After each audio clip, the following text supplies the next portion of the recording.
بسم اللہ الرحمن الرحیم الحمد للہ رب العالمین والصلاة والسلام علی اشرف الانبیاء والمرسلین سیدنا و نبینا و مولانا محمد وعلی آلہ وصحبہ اجمعین اما بعد.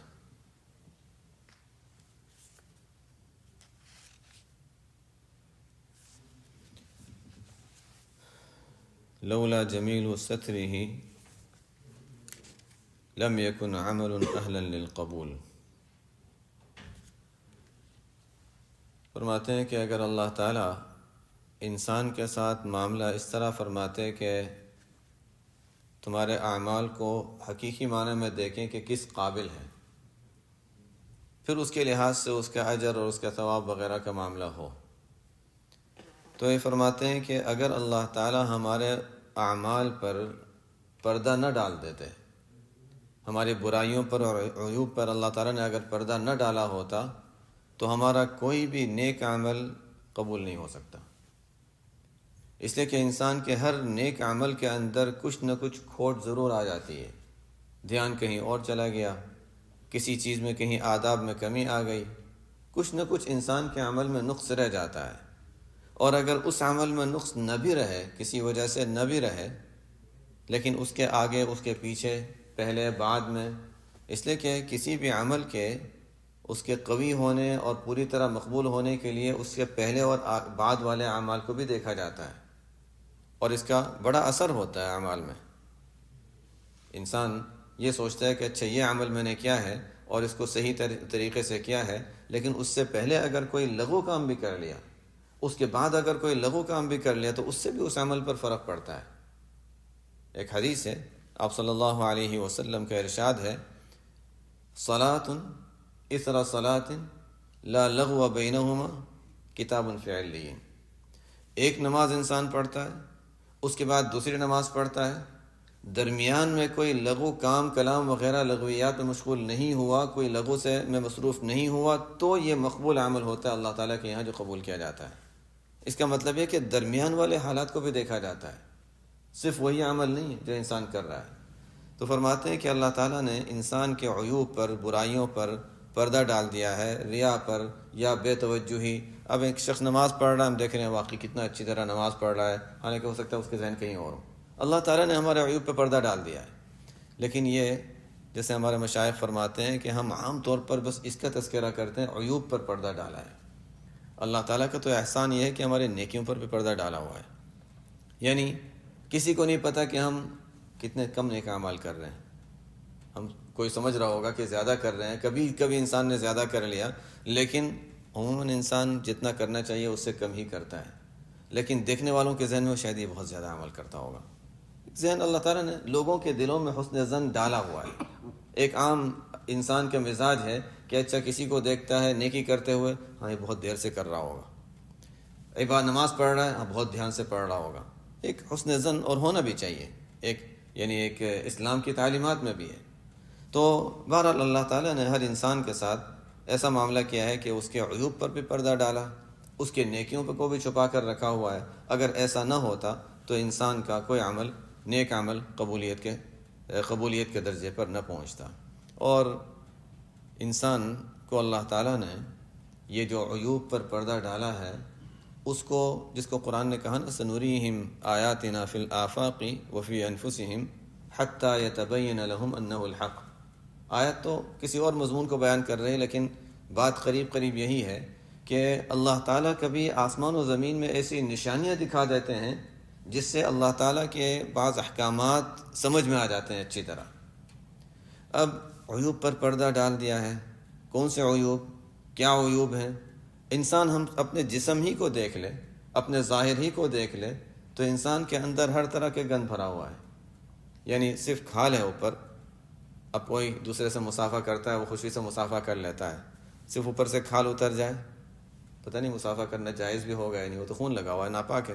اب ناپاکی کے ساتھ کسی کے ناپاکی کو اپنے ہاتھ لگانا جائز بھی ہے یا نہیں، وہ مسئلہ آ جائے گا. بہرحال اللہ تعالیٰ نے انسان کے جسم کو بھی ایسا بنایا ہوا ہے کہ اندر اتنے سارے عیوب ہیں، گند ہے، نجاست ہے. یہ تو صرف خون کی نجاست، اس سے علاوہ جو گندگیاں ہوں اپنی جگہ. تو یہ سب گندگیوں کے ساتھ جیسے مالک بن دینار رحمۃ اللہ علیہ وہ کسی جگہ تشریف لے جا رہے تھے، وہاں سے کوئی دنیا دار حاکم جیسا کوئی وہ گزرا، اور اس کے چلنے کا انداز بھی ایک جیسے متکبرانہ انداز. تو مالک بن دینار رحمۃ اللہ علیہ نے اس سے یہ فرمایا کہ یہ جو تمہارا چلنے کا طریقہ ہے کہ یبغضہ اللہ تعالیٰ کو یہ ناپسند ہے. اس نے دیکھا اچھا کوئی ایسا کہ تم مجھے جانتے نہیں ہو میں کون ہوں؟ ہاں میں جانتا ہوں. مالک بن دینار نے فرمایا میں جانتا ہوں کون ہو. اولک نطفۃ مدرہ وآخرک جیفۃ قدرہ وانت فیما بین ذلک تحمل العذرہ. ایک ایسا جملہ ہے جو عربی لحاظ سے بھی بڑا اچھا ہے اور اس کی حقیقت بتا دی کہ میں جانتا ہوں تم کون ہو. تمہاری ابتدا ایک گندا نطفہ، انتہا سڑی ہوئی لاش جو قبر میں جانے کے بعد کس حال میں ہوگی کہ انسان دیکھ بھی نہ سکے، اور اس دوران جو ابھی تم اچھے لگ رہے ہو سب کو، وہ کیا ہے؟ گندگی اٹھا کر پھرتے ہو، نجاست اندر بھری ہوئی ہے. تحمل العذرہ، یہ گندگی اندر اٹھا کر انسان پھر رہا ہے. ہمارے استاد تھے، وہ کبھی کبھی کہا کرتے تھے انسان کیا ہے؟ انسان یہ پاخانہ بنانے کی فیکٹری ہے. اچھے سے اچھا کھانا اندر ڈالو، فیکٹری میں پاخانہ بن کر نکلے گا.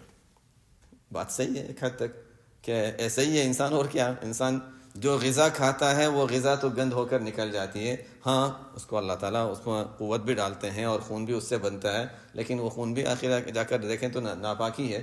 بہرحال انسان اپنی حقیقت میں دیکھیں، مالک بن دینار رحمۃ اللہ علیہ نے یہ فرمایا کہ اولک نطفۃ مدرہ آخرک جیفۃ قدرہ وانت فیما بین ذلک تحمل العذرہ. بس یہ انسان کی حقیقت ہے.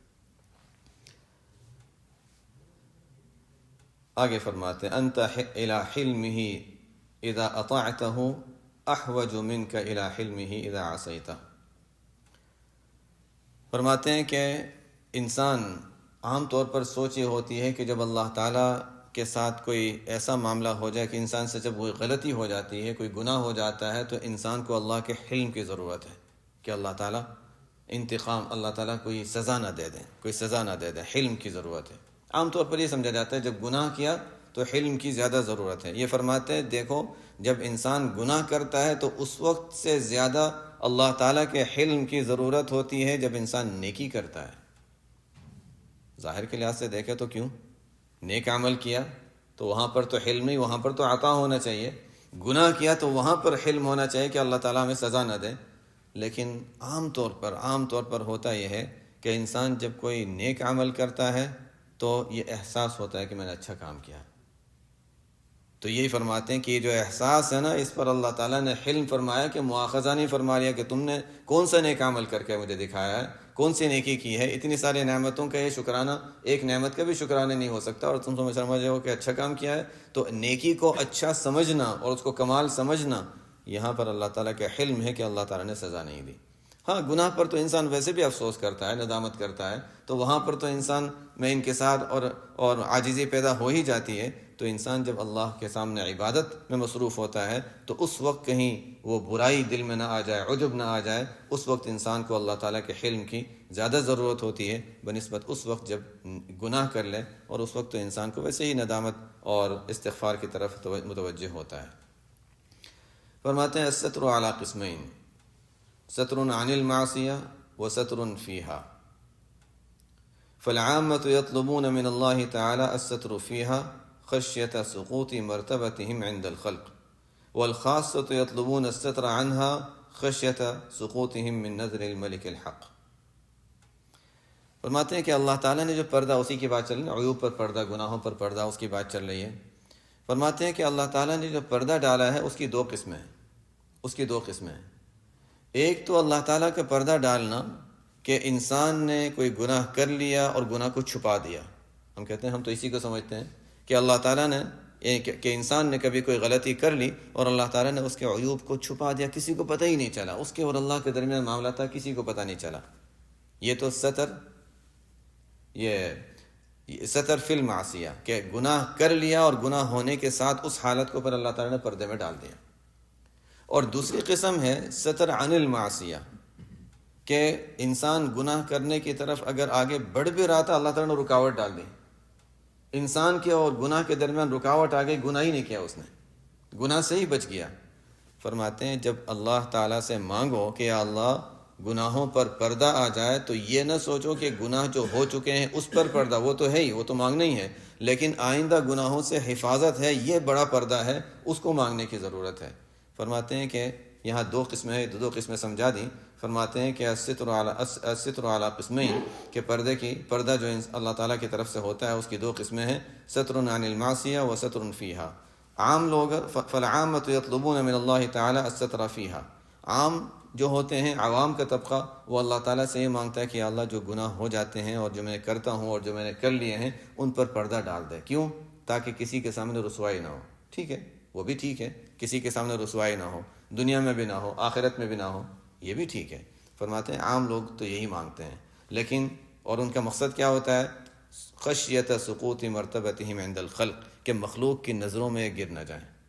مخلوق ذہن میں ہے نا، تو مخلوق کی نظروں میں گر نہ جائیں، لوگوں کے سامنے توہین نہ ہو جائے، اس وجہ سے۔ اور والخاصۃ یطلبون الستر عنہا، اللہ تعالیٰ کے خاص بندے ہیں، وہ تو یہ مانگتے ہیں کہ یا اللہ گناہ ہی نہ ہو، ہمارے گناہوں کے درمیان رکاوٹ آ جائے۔ مشہور دعا ہے، اور آپ صلی اللہ علیہ وسلم کثرت سے وہ دعا مانگا کرتے تھے، اللہم اقسم لنا من خشیتک ما تحول به، تحول حائل، وہی رکاوٹ اور پردہ، اللہم اقسم لنا من خشیتک ما تحول به بیننا وبین معصیتک، اے اللہ ہمیں ایسی، اللہم اقسم لنا من خشیتک، ہمیں ایسی خشیت، ایسا خوف عطا فرما دے کہ وہ خوف اور خشیت گناہوں تک ہمیں پہنچنے نہ دے، رکاوٹ بن جائے، پردہ ہو جائے، یعنی انسان گناہوں تک پہنچ ہی نہ سکے اور گناہ نہ کرے۔ تو فرماتے ہیں کہ خاص لوگ اللہ تعالیٰ سے وہ دوسری قسم پردے کی مانگتے ہیں کہ گناہوں اور ان کے درمیان پردہ آ جائے اور گناہ تک پہنچ ہی نہ سکے۔ کہیں ان کا مقصد کیا ہوتا ہے؟ مقصد مخلوق نہیں ہے، ان کا مقصد یہ ہوتا ہے اس لیے کہ گناہ کرنے کے بعد پردے کا مطلب یہ ہے کہ اللہ تعالیٰ کو تو معلوم ہی ہے، بس لوگوں کو پتہ نہیں چلے گا، اور گناہ ہونے سے پہلے ہی رکاوٹ آ جائے تاکہ اللہ کی نظروں میں انسان گر نہ جائے۔ تو خاص کے ذہنوں میں تو خاص کے خواص جو ہوتے ہیں وہ تو اللہ تعالیٰ ان کے ذہنوں میں ہوتا ہے، اور عام لوگوں کے ذہن میں لوگ ہوتے ہیں، تو ان کی مانگ یہ ہوتی ہے کہ اچھا طلب یہ ہوتی ہے کہ مخلوق کی نظروں میں نہ گر جائیں۔ من اکرمک فانما اکرم فیک جمیل سترہ فالحمد لمن سترک لیس الحمد لمن اکرمک وشکرک۔ فرماتے ہیں کہ جب کسی کی کوئی عزت کرتا ہے، کوئی کسی کا احترام کرتا ہے، کوئی تعریف کر دیتا ہے آپ نے یہ اچھا کام کیا، یا کوئی کسی وجہ سے احترام کرتا ہے اس لیے کہ اس کو پتہ نہیں کہ ہماری حقیقت کیا ہے، اس کو معلوم نہیں کہ ہمارے اعمال کیا ہیں، وہ تو صرف ظاہر کی وجہ سے ہمارے بعض ظاہر کو دیکھ کر ہمارا احترام کر لیتا ہے۔ تو فرماتے ہیں کہ جو تمہارا احترام کرے تو وہ احترام تمہارا نہیں کر رہا، تمہارے اعمال کا نہیں کر رہا، بلکہ اللہ نے جو اچھا سا پردہ ڈال دیا ہے اس کا احترام کر رہا ہے، کہ اللہ تعالیٰ نے ایسا پردہ ڈال دیا کہ اس کو اچھائیاں نظر آ رہی ہیں، اس کو برائیاں نظر نہیں آ رہی۔ اور یہ حقیقت ہے، چاہے بعض اپنے بارے میں یہ سمجھے یا نہ سمجھے، لیکن ایک حقیقت ہے، ہر انسان یہی ہے، اور آپ صلی اللہ علیہ وسلم نے بھی یہی سکھایا ہے، یہی تعلیم دی ہے۔ اور شیخ رحمۃ اللہ علیہ کا واقعہ بھی پہلے کئی بار اس کا تذکرہ ہوا کہ شیخ رحمۃ اللہ علیہ، ویسے تو کئی مرتبہ ایسا واقعہ پیش آیا ہوگا، پاکستان کا سفر مشہور ہے کہ جب پاکستان تشریف لے گئے تھے تو وہاں پر مختلف جگہوں پر جانا ہوتا تھا، اور لوگ طویل وہ لائنیں لگی ہوتی تھی، لمبی لمبی لائنیں ملاقات کے لیے۔ ہمارے ساؤتھ افریقہ کے ایک عالم آئے تھے، وہ کہہ رہے تھے کہ جب ساؤتھ افریقہ آئے تھے تو اس وقت بھی میں لائن میں کھڑا ہوا تھا، پتہ نہیں کتنا لمبا وقت انہوں نے بتایا تھا کہ گھنٹے سے اوپر، اس لیے کہ بہت لمبی لائن ہوتی تھی مصافحہ کرنے والوں کی، اور مصافحہ سب کے ہوتا تھا، کہ شیخ رحمۃ اللہ علیہ کی معذوری وغیرہ، لیکن بیٹھے تھے اور لوگ آتے رہتے، مصافحہ کرتے رہتے تھے۔ بہت لمبی لائن تھی اور میں بہت دیر تک کھڑا رہا، میں بچہ تھا، لیکن آخر مجھے مسافرے کا موقع ملا۔ میں نے کہا اللہ تعالیٰ نے بہت اچھا، ظاہر ہے کہ وہ 1 گھنٹہ آپ کا جو لائن میں کھڑا ہونا تھا وہ تو وصول ہو گیا کہ شیخ کے ہاتھ میں آپ نے ہاتھ دے دیا تھا۔ بہرحال یہ ظاہر ہے بڑوں کی بات، تو بڑوں کے ہاتھ میں ہاتھ دینا بھی تو بڑی بات ہے۔ بہرحال تو حضرت شیخ رحمۃ اللہ علیہ پاکستان تشریف لے گئے تو وہاں پر مکی مسجد میں وہاں ملاقات والوں کا طویل سلسلہ تھا، تو حضرت شیخ رحمۃ اللہ علیہ مصافحہ کر رہے ہیں اور رو رہے ہیں، مصافحہ کر رہے ہیں اور رو رہے ہیں، آنکھوں سے آنسو بہہ رہے ہیں، بس روتے جا رہے ہیں۔ کیا فرما رہے تھے؟ الحمد للہ الذی اظہر الجمیل وستر علی القبیح، قریب قریب اسی طرح حدیث کے الفاظ ہیں۔ الحمدللہ الذی اظہر الجمیل، لوگ میری برائیوں کو نہیں جانتے، تمام خوبیاں اور تعریفیں اس اللہ کی ہیں جس نے میری اچھائیاں لوگوں کے سامنے ظاہر کی، میری برائیوں پر پردہ ڈال دیا ہے۔ کون سوچ رہا ہے اور کون کہہ رہا ہے؟ اور یہ صرف زبانی الفاظ نہیں ہماری طرح کے، بلکہ رو رہے ہیں مستقل کہ اتنے لوگ مجھے مان رہے ہیں اور مصافحہ کرنے آ رہے ہیں، پتہ نہیں اتنی دیر تک مصافحہ کر رہے ہیں کہ لوگوں کو خیال ہو رہا ہے کہ پتہ نہیں میرے ہاتھ میں ہاتھ دینے سے کیا ہوگا، حالانکہ اپنی کیفیت کیا تھی؟ فرماتے ہیں الحمدللہ الذی اظہر الجمیل وستر علی القبیح، کہ اللہ تعالیٰ نے میری اچھائیوں کو تو ظاہر کیا اور برائیوں پر پردہ ڈالا ہے، اور اس کا تصور کر کے مستقل رو رہے ہیں اور زار و قطار رو رہے ہیں۔ ظاہر ہے کہ یہ ایک دل کی کیفیت ہوتی ہے، جو ایک تو ہوتا ہے انسان زبان سے کہہ دے، تھوڑا سا دل میں احساس لا کر کہہ دے، اور ایک ہوتا ہے دل کے گہرائیوں سے جب کہتا ہے تو وہ کیفیت ہوتی ہے۔ فرماتے ہیں من اکرمک، جو تمہارا احترام کرتا ہے تو وہ احترام کر رہا ہے اللہ تعالیٰ کے پردہ ڈال دینے کا، کہ اس نے جو عیوب پر پردہ ڈالا ہے وہ پردہ بڑا اچھا ہے، حقیقت تو وہ نہیں جانتا۔ تو اس لیے جب وہ تعریف کر رہا ہے تو ہمیں بھی جب تعریف کریں اور شکر ادا کریں تو تعریف اور شکر اس کا کرنا چاہیے، اللہ تعالیٰ کا جس نے پردہ ڈالا ہے۔ تعریف کرنے والوں کا کوئی ان کا قصور نہیں ہے، وہ تو ہماری تعریف کر رہے ہیں اس لحاظ سے کہ ان کو جو نظر آیا تو اللہ تعالیٰ نے وہ جو بہترین پردہ ڈالا ہوا ہے اس کی وجہ سے تعریف کر رہے ہیں۔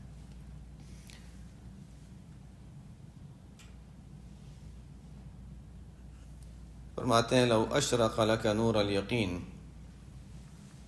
لرأیت الآخرۃ اقرب الیک من ان ترحل الیہا۔ انسان یہ سوچتا ہے چاہے آخرت مرنا ہے، آخرت وہاں جانا ہے، ایک سفر ہے، جیسے عام طور پہ یہی ہے سفر ہے، اور یہی ہمیں سکھایا جاتا ہے کہ ایک سفر ہے، انسان وہاں جا رہا ہے، لیکن یہ اس کو کسی اور نظر سے دیکھ رہے ہیں۔ یہ فرماتے ہیں کہ اگر انسان دل میں یقین ڈال دے اور یقین کی آنکھیں انسان کو حاصل ہو جائیں تو فرماتے ہیں کہ آخرت اتنی قریب نظر آئے کہ ایسی جگہ بھی نہیں جہاں جانا ہو تو وہیں ہے۔ فرماتے ہیں آخرت کوئی ایسی دور نہیں ہے، وہ تو انسان یقین کی آنکھوں سے دیکھے تو آخرت بالکل اس کے پاس ہے اور اس کو بالکل سامنے دیکھے گا، ایسا بھی نہیں کہ وہاں جانے کی کوئی ضرورت ہو جیسے انسان کو کہیں دور جانا ہوتا ہے۔ لو اشرق لک نور الیقین، اگر اللہ تعالیٰ یقین کے نور عطا فرما دے اور روشن کر دے تو لرأیت الآخرہ، تو آخرت کو ایسے دیکھے گا جیسے اتنی قریب ہے کہ وہاں جانے کی بھی ضرورت نہیں اور کہیں آگے بڑھنے کی بھی ضرورت نہیں، بالکل پاس ہے۔ اور وَلَرَأَيْتَ مَحَاسِنَ الدُّنْيَا، اور دنیا کی جتنی بھی اچھائیاں ہیں، دنیا کی جتنی بھی چیزیں ہیں، ان تمام محاسن کو انسان جب دیکھے گا تو ایسا لگے اچھا یہ تو ختم ہو رہی ہے، فنا ہو رہی ہے، نظر آئے گا آنکھوں سے کہ اچھا یہ تو ختم ہونے والی چیز ہے، اس کے دھوکے میں نہیں آئے گا۔ لیکن وہ کب؟ جب اللہ تعالیٰ کی طرف سے وہ نور حاصل ہو جائے۔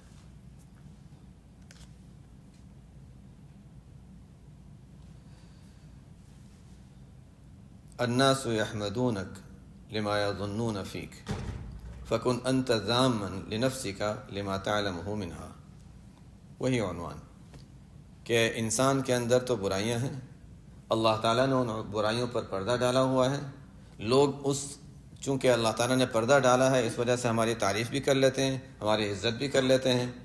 تو فرماتے ہیں کہ لوگ تمہاری تعریف کرتے ہیں اس وجہ سے جو وہ تمہارے بارے میں اچھا گمان رکھتے ہیں، لما یظنون فیک، ان کا گمان یہ ہے کہ اچھا آدمی ہے تو اس لیے تعریف کر رہے ہیں، آپ نماز بہت اچھی پڑھتے ہیں، یا آپ یہ بہت اچھا کام کیا، بہت اچھا نیک عمل کیا ہے، قرآن پڑھتے ہیں، تعریف کر رہے ہیں۔ تو لوگوں نے تمہارے بارے میں جو گمان رکھا اس بنیاد پر تعریف کر رہے ہیں۔ فرماتے ہیں کہ فَكُنْ أَنْتَ ذَامًا لِنَفْسِكَ، تم اپنے نفس کی مذمت کرو اور برائی کرو جو عیوب جانتے ہو ان کو بنیاد پر، صرف تعریف پر خوش نہ ہو جاؤ بلکہ دیکھو کہ برائیاں کیا ہیں، اور اس برائیوں کی وجہ سے اپنی برائیوں کو یاد کرتے رہو اور اپنے نفس کی برائی بھی کرو، تاکہ ان کی تعریف اور ہماری برائی، ظاہر ہے کہ باہر والا تو صرف باہر کی چیز دیکھ کر تعریف کر رہا ہے، ہم حقیقت دیکھ کے اس کی برائی کریں تو کہیں کبر اور عجب میں انسان مبتلا نہیں ہوگا۔ المؤمن اذا مدح استحیا من اللہ ان یثنى علیہ بوصف لا یشہدہ من نفسہ۔ مومن کی جب تعریف کی جاتی ہے، جب کسی ایمان والے کی تعریف کی جاتی ہے کہ آپ تو ایسے ہیں، آپ تو ایسے ہیں، جب تعریف کی جاتی ہے تو خوش نہیں ہوتا بلکہ اس کو شرم آتی ہے کہ اللہ تعالیٰ، جیسے کوئی بہت بڑے بزرگ ہوں، اس کے پاس کوئی بیٹھا ہو اور وہ بزرگ کے سامنے کوئی یہ تو بڑے نیک آدمی ہیں، یہ تو ایسے ہیں، تو انسان کو شرم آئے گی کہ ان کے سامنے میری تعریف کر رہا ہے آدمی۔ تو اللہ تعالیٰ کے سامنے کوئی تعریف کرے کہ اچھا تم فلانے اتنے اچھے ہو، اللہ تعالیٰ جانتے ہیں کہ ہم کیسے ہیں، اللہ تعالیٰ جانتے ہیں کہ ہم کیسے ہیں، ہماری تنہائیاں کیسی ہیں، ہماری عبادتیں کیسی ہیں، ہمارے سجدے کیسے ہیں، اللہ تعالیٰ جانتے ہیں. لیکن اس کو چونکہ ظاہر نظر آ رہا ہے، ہماری تعریف کر رہا ہے، تو فرماتے ہیں کہ جب ایمان والے، حقیقی ایمان والے وہ ہیں جب ان کی تعریف ہوتی ہے تو ان کو شرم آتی ہے، استحیا من اللہ، کہ ان کو اللہ تعالیٰ سے حیا آتی ہے کہ ایسی چیز کی تعریف کی جا رہی ہے جو ان کے اندر وہ خود ان کو نظر نہیں آتی اور اپنے اندر وہ محسوس نہیں کر رہے ہیں. ہمارے ویسے تو آپ صلی اللہ علیہ وسلم کا بھی ارشاد ہے کہ جب کوئی دوسرے کی تعریف کرے تو فحثوا فی وجوہہم التراب، کہ اگر کوئی تعریف کر رہا ہے کسی کے منہ پر تو اچھا مٹی اٹھا کر اس کے منہ پہ ڈال دو. اب اس کے معنی شرح نے لکھے ہیں کہ مطلب یہ ہے کہ اس کو یعنی اس کی تعریف سے جو اس کے یعنی یا تو حقیقی معنی مٹی ڈال دو، لیکن ہمیشہ تو اس پر عمل نہیں ہو سکتا. بعض حضرات وہ ہیں جو اس کے ظاہر پر بھی عمل کرتے ہیں، اس کے ظاہر پر عمل کرتے ہیں. ایک مرتبہ حضرت مولانا حسن مطالعہ صاحب رحمۃ اللہ علیہ، کسی نے ان کی تعریف میں کچھ اشعار لکھے تھے، ایک دو اشعار کچھ بیان کیا اور تعریف میں لکھے. ان کو پتہ چلا کہ اچھا انہوں نے اشعار لکھے ہیں، وہ کوئی خاتون تھی انہوں نے لکھے تھے. تو حضرت مولانا حسن مطالعہ صاحب رحمۃ اللہ علیہ نے ان کے شوہر کو، جن سے اچھے تعلقات تھے، ان کو لفافہ دیا، خط دیا کہ اپنی گھر والی کو دے دینا، شاید کوئی جواب ہوگا، کچھ ہوگا. دیا تو اس میں مٹی تھی. فرمایا کیا؟ جیسے کہ حدیث میں آتا ہے تم نے میری تعریف میں اشعار کہے تھے، میں اس تعریف کے اہل نہیں ہوں. بہرحال یہ حدیث میں آتا ہے کہ مٹی ڈالو، تو یہ اس طریقے سے میں نے مٹی تمہارے پاس بھیجی ہے. فاحثوا فی وجوہہم التراب. مقصد یہ ہے کہ کسی نے اگر ہماری تعریف کر لی تو اس تعریف سے خوش نہ ہو جاؤ، اس لیے کہ وہ تمہاری تعریف کر کے یعنی گویا تمہیں ایک ہو سکتا ہے کہ عجب یا کبر میں مبتلا کر رہا ہے، تم اس کو اس مقصد میں کامیاب نہ ہونے دو. تو المؤمن اذا ہمارے حضرت مفتی محمود حسن گنگوہی رحمۃ اللہ علیہ، ایک جگہ ان کو بلایا گیا جلسے میں، اور جو پاکستان ہندوستان کے حالات جانتے ہیں کہ وہاں جب کسی کے ساتھ اعزاز کا معاملہ کیا جاتا ہے، یہاں پر تو ہم سیدھا سادہ انداز اختیار کرتے ہیں جو کہ بہت اچھا ہے، لیکن ہمارے پاکستان ہندوستان میں وہ بڑھتے ہیں نا، ایک چیز بڑھتی ہے بہت زیادہ. تو وہاں تو کسی کا استقبال ہوتا ہے تو پہلے ایسا نہیں ہوتا تھا، اب سے کچھ عرصہ پہلے ہمارے اکابر کے ساتھ ایسا معاملہ نہیں ہوتا تھا. اب تو ہمارے اکابرین کے ساتھ بھی ایسے ہی ہوتا ہے، کہیں جا رہے ہیں او اچھا لوگ کھڑے ہیں دونوں طرف، پھول برسا رہے، بیچارے اپنے پھول بھی ہٹاتے رہتے ہیں اور چلتے بھی رہتے ہیں. ٹھیک ہے، بہرحال وہاں اعزاز سمجھا جاتا ہے اس کو کہ اچھا وہ آ رہے ہیں تو اچھا وہ یہاں سے کوئی پھول پھینک رہا ہے، ان پر کوئی پھول پھینک رہا ہے اور وہ بیچارے چلتے جا رہے ہیں. تو ہمارے حضرت مفتی محمود صاحب رحمۃ اللہ علیہ ایک جگہ تشریف لے گئے. ان کا مزاج یہ تھا بالکل جو ہماری جو آج کل کی جو سوچ ہے نا اس کے بالکل خلاف. مزاج یہ تھا کہ اگر وہاں پہنچنا ہے تو کسی کو اطلاع نہ ہو، ایسے پہنچ جاؤ، اس لیے کہ بلایا گیا ہے، مجھے بلایا گیا ہے، اب میں جاؤں گا تو ظاہر ہے وہاں پر ایک مجمع ہوگا. تو وہ اس سے بہت زیادہ گھبراتے تھے کہ بڑا مجمع ہو. حالانکہ اب تو یہ ہوتا ہے نا کہ اچھا بڑا مجمع تھا، دیکھنے کے لیے آیا اور استقبال کے لیے آیا. لیکن تو حضرت کی کوشش یہ ہوا کرتی تھی، حضرت مفتی محمود حسن رحمۃ اللہ علیہ کی کوشش یہ ہوا کرتی تھی کہ اچھا وقت یہ ہے تو کسی طریقے سے ٹرین کو ایسے وقت پر لیں کہ اچھا وقت سے پہلے پہنچ جائیں، تاکہ وقت سے پہلے پہنچ جائیں اور خود اپنے طور سے جہاں ادارے میں جانا ہے چلے جائیں. لوگ سمجھتے ہیں کہ اچھا بعد میں آئیں گے، وہ پہلے آ جائیں. یعنی اس طریقے سے کچھ نہ کچھ کوشش کرتے تھے کہ بڑا مجمع جمع نہ ہو. کیوں؟ بس وہی کہ لوگ جمع ہوں گے، یعنی وہ مجمع ہوتا ہے اور استقبال کر رہے ہیں اور لوگ آ رہے ہیں. خواہ یعنی انسان کے اندر چونکہ نفس پر بڑی گہری نظر رکھتے تھے، کہیں عجب میں مبتلا نہ ہو جائیں. تو خیر ایک جگہ تشریف لے گئے، وہاں پر وہی پہنچے اور پہنچ کر رکشہ لیا اور رکشے میں بیٹھ کے وہاں پہنچے. لوگوں نے دیکھا اچھا، تو وہاں جیسے ہی پہنچے تو لوگ تیار تھے، انتظار میں تھے، تو نعرے لگانے شروع کر دیے. اور ظاہر ہے نعروں کے ذریعے سے استقبال کیا گیا. آج کل تو ہوتا ہے، بہت عام ہوتا ہے، نعروں کے ذریعے سے استقبال کیا گیا. وہیں سے رکشے والے کو کہا واپس چلو، مڑ کے تشریف لے گئے. وہاں قریب میں کوئی مسجد تھی، وہاں تشریف لے گئے. ان کو کہا کہ نہیں، یہ ہمارے اکابر کا طریقہ نہیں ہے. اس طریقے سے نعروں کے ذریعے سے استقبال کرنا ہمارے اکابر کا طریقہ نہیں ہے. سیدھے سادہ انداز جو ہوتا ہے وہی ہونا چاہیے. تو میں ٹھیک ہے اب نہیں کریں گے. پھر دوبارہ تشریف لائے، خاموشی کے ساتھ آئے. تو یہ ان کا طریقہ ہوتا تھا کہ خاموشی کے ساتھ نہ اپنا کوئی اعزاز ظاہر کرنا، نہ کوئی اپنا احترام کروانا. چلو ٹھیک ہے انسان کہہ تو نہیں سکتا، لیکن کوئی کرتا ہے تو خوش ہو جاتا ہے، ہاں دیکھو میرا کتنا اچھا استقبال کیا گیا.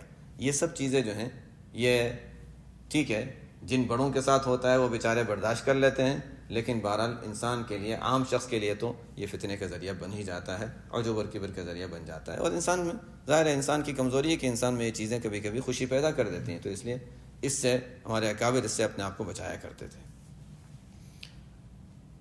تو المؤمن اذا مدح استحیا من اللہ ان یثنى علیہ بوصف لا یشهده من نفسه. اجهل الناس من ترک یقین ما عنده لظن ما عند الناس. فرماتے ہیں کہ سب سے بڑا جاہل وہ شخص ہے جو اپنے یقینی بات کو چھوڑ دیتا ہے دوسرے کے گمان کی وجہ سے. دوسرے نے گمان کیا ہمارے بارے میں کہ اچھا آدمی ہے، ہمیں یقین ہے ہمارے بارے میں کہ ہم اچھے نہیں ہیں، اس لیے کہ ہمیں پتہ ہے ہم نے کون سی غلطیاں کی ہیں. تو انسان کو اپنے بارے میں یقیناً پتہ ہے کہ اس نے یہ غلطیاں کی ہیں، اور دوسرے کو گمان ہے کہ وہ ہم نے اچھے کچھ اعمال کیے ہوں گے. تو دوسرا اپنے گمان کی وجہ سے تعریف کر رہا ہے اور انسان کو اپنے غلطیوں کا یقین ہے. تو بڑا جاہل ہے وہ شخص جو یقینی بات کو، جو اپنے یقینی بات ہے اس کو چھوڑ دیتا ہے، دوسرے کے گمان کو وہ مان لیتا ہے. تو فرماتے ہیں تو بڑا جاہل آدمی. ہمارے امام حنیفہ رحمۃ اللہ علیہ کے واقعات میں بھی آتا ہے کہ جب کوئی ان کی تعریف فرماتا، جب ان کی تعریف کرتا تھا کوئی کسی بارے میں، تو ظاہر ہے اب تعریف کرنے والوں کو تو روکا نہیں جا سکتا، لیکن یہ انہوں نے عزم کیا ہوا تھا کہ اگر کوئی میری تعریف کرے گا، اگر وہ چیز، ظاہر ہے کہ بہت سے لوگوں کے بارے میں گمان ہوتا ہے اور انسان میں وہ چیز نہیں ہوتی، کوئی تعریف کرے اور میرے اندر وہ چیز نہیں ہے تو میں ضرور اس کو اختیار کروں گا، تاکہ لوگ جھوٹی تعریف تو نہ کریں. لوگ جھوٹی تعریف نہ کریں. چلو اللہ تعالیٰ نے ان کے دل میں اچھا گمان رکھا ہے تو ان کے گمان کے مطابق اپنی زندگی بنا لوں میں، یہ بھی اچھی چیز ہے. اب کسی جگہ تشریف لے جا رہے تھے اور لوگ ان کو تعریف کرنے لگے کہ یہ شخص ایسے ہیں جو پوری رات جاگتے ہیں، حالانکہ وہ پوری رات نہیں جاگتے تھے، یہ پوری رات جاگتے ہیں. اب ہمارے بارے میں کوئی کہہ دے تو خوش تو ہو جائیں گے لیکن کریں گے نہیں. امام حنیفہ رحمۃ اللہ علیہ کا حال یہ تھا کہ اب وہ پریشان ہو گئے کہ لوگوں کے ذہن میں یہ ہے کہ میں پوری رات جاگ کر عبادت کرتا ہوں، حالانکہ میں تو نہیں کرتا ہوں. اللہ تعالیٰ سے دعا کی اور چونکہ ارادہ مضبوط تھا، عزم تھا، اللہ تعالیٰ نے ہمت بھی دی. بس اس کے بعد سے ہمیشہ رات بھر جاگنا شروع کر دیا. ایک عزم کی بات ہے، ایک ہمت کی بات ہے کہ اچھا کوئی تعریف کرتا ہے ہمارے اندر وہ چیز نہیں ہے، اللہ تعالیٰ نے ان کی زبان سے کہلوائی ہے، کیوں ان کی جھوٹی تعریف ہو، چلو ان کو بھی سچ ثابت کر دو کہ اب سے میں یہ عمل شروع کر دوں. یہ خیر بڑوں کی باتیں. فرماتے ہیں کہ اذا اطلق الثناء علیک ولست باہل فاثنی علیہ بما هو اہلہ. جب اللہ تعالیٰ کسی کے زبان سے تعریف کروا دیں، کوئی ہماری تعریف کر دیں حالانکہ ہم اس تعریف کے اہل نہیں ہیں، تو پھر اللہ تعالیٰ کی تعریف میں اپنی زبان کو مصروف کر دو، اللہ تعالیٰ کی تعریف میں اپنے آپ کو مصروف کر دو. ہم بخاری شریف کے جب ختم ہوتا ہے ہمیشہ وہ حدیث سنتے ہیں، کلمتان حبیبتان الی الرحمن خفیفتان علی اللسان ثقیلتان فی المیزان. تو یہ جو بیان کیا جاتا ہے کہ یہ دو کلمے ہیں اللہ تعالیٰ کو بہت پسند ہیں، محبوب ہیں، تو اس کا مطلب کیا ہوا کہ جو پڑھے گا وہ بھی اللہ تعالیٰ کے یہاں محبوب بن جائے گا. جو ان کلمات کو پڑھے گا، سبحان اللہ و بحمدہ سبحان اللہ العظیم، جو پڑھتا رہے گا کیونکہ اللہ کو یہ کلمے پسند ہے، تو جو پڑھے گا وہ بھی اللہ تعالیٰ کے یہاں پسندیدہ ہوگا. یہ تو عام سی بات ہے. گویا یہی چیز سمجھائی جا رہی ہے کہ جب انسان کو کوئی چیز پسند ہوتی ہے، کوئی چیز پسند ہے، کسی کو کوئی عطر پسند ہے، کوئی خوشبو پسند ہے، کوئی کپڑا پسند ہے، اور دوسرے نے کسی کے پاس وہ چیز ہے تو اچھا ٹھیک ہے، دیکھو وہ میری پسند والی چیز وہاں پر ہے. انسان کو ایک تعلق ہوتا ہے، ایک انسیت ہوتی ہے. بہرحال اللہ تعالیٰ نے فرمایا یہ دو کلمے مجھے پسند ہے، اس کا مطلب ہے کہ جو ان کلمات کا اہتمام کرے گا تو اس کا مطلب ہے کہ وہ بھی اللہ تعالیٰ کے یہاں پسندیدہ بن جائے گا. تو یہی فرمایا کہ جب کوئی ہماری تعریف کر رہا ہے حالانکہ ہمارے اندر اگر وہ چیز نہیں ہے، تو فرماتے ہیں کہ جو اللہ تعالیٰ کی تعریف میں اپنی زبان کو مصروف کر دو تاکہ تم بھی قابل تعریف اللہ تعالیٰ کے یہاں بن جاؤ. الزہاد اذا مدحوا انقبضوا لشہودہم الثناء من الخلق والعارفون اذا مدحوا انبسطوا لشہودہم ذلك من الملک الحق. یہاں پر بھی اب انہوں نے ایک تھوڑی سی تعریف پر، اب تک تو یہ کہہ رہے تھے نا جب بھی کوئی تعریف کرے تو نہیں اس کو اپنے بارے میں، یعنی اس سے کبھی خوش نہ ہو، لیکن ایک قسم بیان کر دی بعض لوگوں کی کہ بعض ایسے لوگ ہوتے ہیں کہ تعریف پر خوش بھی ہوتے ہیں اور اچھے بھی ہوتے ہیں. وہ گویا کہ انہوں نے نتیجے کے لحاظ سے 3 قسمیں نکال دیں. کسی کی جب تعریف کی گئی تو کوئی تو خوش ہوتا ہے اپنے اس وجہ سے کہ ہاں دیکھو میری تعریف ہو رہی ہے، عجب.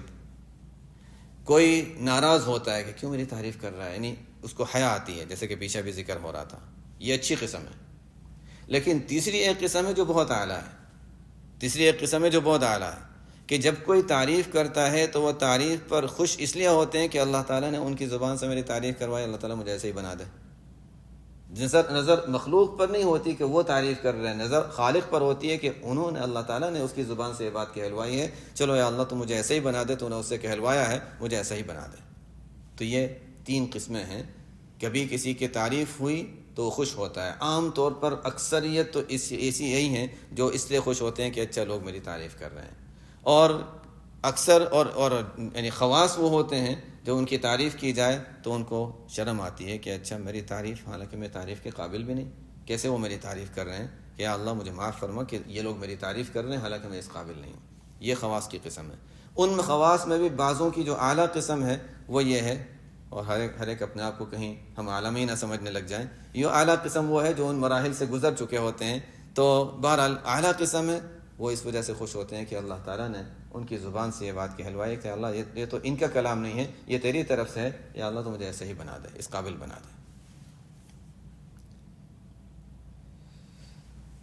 اذا وقع منك ذنب فلا يكن سببا يؤسك من حصول الاستقامة مع ربك فقد يكون ذلك آخر ذنب قدر عليك۔ فرماتے ہیں اگر کوئی گناہ صادر ہو جائے، اگر کوئی غلطی ہو جائے، انسان ہوتا ہے کہ کوئی نیک عمل کرنے کا ارادہ کیا، نہیں کر سکا، سوچا تھا اچھا روزانہ اب سے یعنی میں روزانہ کسی نے متعین کر لیا 20 پارے پڑھوں گا یا 15 پارے پڑھوں گا یا اتنے پڑھوں گا، آخر میں جا کر ایک ہی ہوا۔ اب کبھی کبھی ایسا ہوتا ہے کہ یہ چیز بھی انسان کو مایوس کر دیتی، بس میں نہیں کر سکتا ہوں۔ نہیں، یہ تو میں ویسے ہی آج کل کے لحاظ سے مثال دے رہا ہوں۔ کبھی ہوتا ہے کہ انسان کو کسی برائی کی عادت ہے، اس نے سوچا بس اب نہیں کروں گا، پکا ارادہ کر لیا، پھر ہو گئی وہ برائی۔ تو فرماتے ہیں جب بھی کوئی برائی ہو جائے تو کسی برائی کی وجہ سے ایسا نہ ہو کہ مایوس ہو جاؤ کہ بس اب مجھ سے چھوٹنے والا نہیں ہے۔ مایوس ہونے کی ضرورت نہیں ہے، اس لیے کہ فرماتے ہیں کہ کرتے رہو اور توبہ کرتے رہو، یعنی اللہ تعالیٰ کے ساتھ تعلق جوڑتے رہو، توبہ استغفار بار بار کرتے رہو۔ کبھی تو ایک وقت آئے گا نا تو وہ گناہ آخری مرتبہ آخری گناہ ہوگا، تمہارے تقدیر میں لکھا ہوگا، اس کے بعد گناہ نہ ہو۔ اللہ تعالیٰ نے جو بھی تعداد لکھی ہوئی ہے وہ تعداد جب پوری ہو جائے گی اس گناہ کی، ٹھیک ہے ہم تو اپنی طرف سے ارادہ کریں کہ یہ جو ہم نے پہلے کر لیا تھا وہ آخری تھا، اللہ تعالیٰ کے لحاظ سے ہو سکتا ہے کہ 3 کے بعد آخری ہو، کوئی بات نہیں، کر لیا پھر استغفار کر لو، کر لیا پھر استغفار کر لو۔ ہو سکتا ہے کہ اب یہ والا گناہ آخری ہو جو اللہ تعالیٰ نے ہماری تقدیر میں لکھا ہو، اس کے بعد گناہ نہ ہو۔ بہرحال امید رکھو اللہ تعالیٰ سے، مایوس ہونے کی ضرورت نہیں ہے۔ اذا اردت ان يفتح لك باب الرجاء فاشهد ما منه اليك واذا اردت ان يفتح لك باب الخوف فاشهد ما منك اليه۔ فرماتے ہیں انسان یہ چاہتا ہے کہ اللہ تعالیٰ کی رحمت سے امید بھی ہو، اور انسان یہ بھی چاہتا ہے کہ اللہ تعالیٰ کا خوف بھی ہو۔ دونوں چیزوں کی ضرورت ہے، رجا، امید اور خوف، دونوں چیزوں کی ضرورت ہے، اور اس کا پہلے تذکرہ آ چکا۔ فرماتے ہیں انسان کبھی کبھی انسان پر خوف غالب ہونے لگتا ہے تو ضرورت کس کی ہوتی ہے؟ تھوڑا سا رجا کی طرف آ جائے، اس لیے کہ خوف کا زیادہ غلبہ بھی انسان کو کبھی کبھی، یعنی انسان کی زندگی بالکل ہر چیز سے انسان جن پر خوف کا غلبہ ہوتا ہے وہ کچھ نہیں کر سکتے، پھر یعنی کسی چیز کو کرنے میں ان کا دل ہی نہیں لگتا، کچھ کر نہیں، ہر سے کہ خوف کا غلبہ ہے۔ جب انسان پر خوف کا غلبہ زیادہ ہو جائے تو فرماتے ہیں اور رجا کی طرف، رجا کی ضرورت پیش آئے تو اس پر نظر کرو کہ اللہ تعالیٰ کتنا کریم ہے، کتنا رحیم ہے، اور اللہ تعالیٰ کی ہمارے ساتھ کتنی عطائیں ہیں، کتنا رحم و کرم ہے ہمیشہ سے اللہ تعالیٰ کا معاملہ ہمارے ساتھ، تو اس سے انسان رجا کی طرف ذرا آگے بڑھے گا۔ اور اگر کبھی رجا زیادہ ہونے لگے، جیسا کہ اکثر لوگوں کا حال ہوتا ہے، ہم لوگوں کا حال ہوتا ہے کہ رجا ہی کا غلبہ ہوتا ہے، جب رجا کا غلبہ زیادہ ہو تو پھر فرماتے ہیں کہ ہم جو اللہ کے سامنے جو پیش کر رہے ہیں گناہ بھی ہیں اور ہماری ناقص عبادتیں بھی ہیں، اس پر نظر کرو تو پھر خوف ہوگا کہ پتہ نہیں یہ قبولیت کے قابل بھی ہیں یا نہیں، کہیں اس پر مواخذہ نہ ہو جائے۔ تو دونوں صورتیں فرماتے ہیں رجا کی طرف بھی انسان دھیان رکھے اور خوف کی طرف جانب بھی دھیان رکھے، دونوں چیزوں کے ساتھ چلتا رہے۔ ربما افادك في ليل القبض ما لم تستفده في اشراق نهار البسط لا تدرون ايهم اقرب لكم نفعا۔ یہ پہلے بات گزر چکی ہے، قبض اور بسط والی بات، کہ عبادات میں جیسے کہ انسان 2 چیزوں کا نام ہے نا، ایک جسم ہے ایک روح ہے، اور دونوں کو غذا کی ضرورت ہے، دونوں کو غذا کی ضرورت ہے۔ جسم کی غذا تو وہی جو ہم کھاتے ہیں، مغرب بعد اب کھائیں گے اور ماشاءاللہ پیٹ بھر کے کھاتے ہیں، بعض لوگ بالکل نہیں کھاتے، ماشاءاللہ وہ بھی اچھا ہے۔ تو بہرحال ایک تو جسم کی غذا ہے، جسم کی جتنی غذا ہے اس کا تعلق زمین سے ہے، اس کا تعلق زمین سے ہے کہ یعنی چاہے وہ سبزیاں کھاتا ہے زمین سے تعلق ہے، گوشت کھاتا ہے وہ بھی یعنی چاہے وہ گائے بکری وغیرہ جو بھی ہوگا وہ ان کی غذا گھاس ہے، تو مٹی بہرحال زمین ہی کی طرف آتا ہے جو بھی ہے. تو انسان کے جسم کی جو غذا ہے اس کا تعلق زمین سے ہے. زیادہ غذا استعمال کرنا انسان کو نیچے میں لے جاتا ہے، زمین کی طرف لے جاتا ہے. روح کی غذا اوپر سے آتی ہے، الیہ یصعد الکلم الطیب والعمل الصالح یرفع. روح کی غذا اوپر سے آتی ہے، اعمال صالحہ، اللہ تعالیٰ کی طرف سے برکات رحمتیں، اس کا تعلق اوپر سے ہے. تو اعمال صالحہ میں جتنا لگے گا اور روح کی جتنی غذا ہوگی اس کی وجہ سے انسان اوپر کی طرف جائے گا.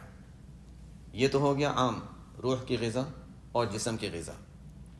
اب جیسے جسم کی غذا انسان جب کم زیادہ کر دیتا ہے یا کچھ زیادہ کبھی کھا لیا، کبھی اطباء نے کہا کہ دیکھو اس کو ضرورت ہے اس کو، یا کبھی کوئی انفیکشن ہو گیا اینٹی بائیوٹک کھا لی تو پیٹ میں کبھی قبض ہو جاتا ہے، کبھی دست ہو جاتے ہیں. یہ قبض اور دست جو پیٹ کے چلتے رہتے ہیں. اسی طرح روح کی جو غذا انسان جب اس میں کبھی زیادتی کر لیتا ہے اور کبھی یعنی ان کے جو روحانی حکیم ہوتے ہیں جو معالج ہوتے ہیں وہ کہتے ہیں یہ کر لو، یہ فلاں اذکار کر لو، اس کی وجہ سے انسان کی روح پر بھی وہی حالت طاری ہوتی ہے جس کو قبض اور بست کہا جاتا ہے، جو پہلے اس کا تذکرہ آ چکا ہے. تو فرماتے ہیں کہ بست میں تو انسان خوب اعمال کرتا ہے، اعمال میں آگے بڑھتا ہے اور کر رہا ہے اس لیے کہ اس کو مزہ بھی آ رہا ہے اور دل بھی لگ رہا ہے. قبض میں بالکل رکاوٹ آ جاتی ہے، کرنا مشکل ہو جاتا ہے، نہیں کر سک رہا ہے، پھر بھی لگا ہوا ہے، مشکل سے لگا ہوا ہے. فرماتے ہیں یہ قبض کی حالت کو اپنے لیے برا نہ سمجھو. اگر دل نہیں چاہ رہا، بالکل بے چینی ہے، نماز ایک سجدہ کرنا بھی مشکل لگ رہا ہے، کر لو، اللہ کا حکم سمجھ کر کر لو. مزہ نہیں آ رہا کوئی بات نہیں، کر لو اللہ کا حکم سمجھ کر. کبھی ہوتا ہے عام طور پر قبض کی حالت میں انسان کا ایسا ہوتا ہے کہ نہیں بس نہیں کرنا، جا کے سو گیا، نیند نہیں آ رہی بس لیٹا ہوا ہے. کیوں؟ بس کچھ کرنے کا دل نہیں چاہ رہا. نہیں، ایسی حالت میں بھی انسان لگا رہے. اور فرماتے ہیں یہ جو تنگی اور پریشانی اور جو تکلیف اور بے چینی ہے، اس بے چینی میں اللہ تعالیٰ کی طرف سے کیا عطا ہوتا ہے وہ بسا اوقات طویل تہجدوں میں اور بڑی بڑی نمازوں میں حاصل نہیں ہوتا ہے. تو اس لیے کسی بھی ایسی چیز کو کمتر نہ سمجھو، یہ اللہ کی طرف سے ہے. فرماتے ہیں ربما افادک فی لیل القبض، کبھی کبھی قبض والی رات میں اللہ تعالیٰ کی طرف سے وہ نعمتیں عطا ہوتی ہیں جو بالکل بست اور عبادات والی حالت میں اللہ تعالیٰ کی طرف سے نہیں عطا ہوتی. اور قرآن کی ایک آیت کا ایک حصہ، اگرچہ آیت کا تعلق کسی اور مضمون سے تھا لیکن جملہ یہ ہے کہ لا تدرون ایہم اقرب لکم نفعا، تمہیں نہیں پتہ کہ کس میں زیادہ نفع ہے. اللہ کی طرف سے جو ملے اس کو لیتے رہو اور آگے چلتے رہو، جو حکم ہے اس کو پورا کرتے رہو.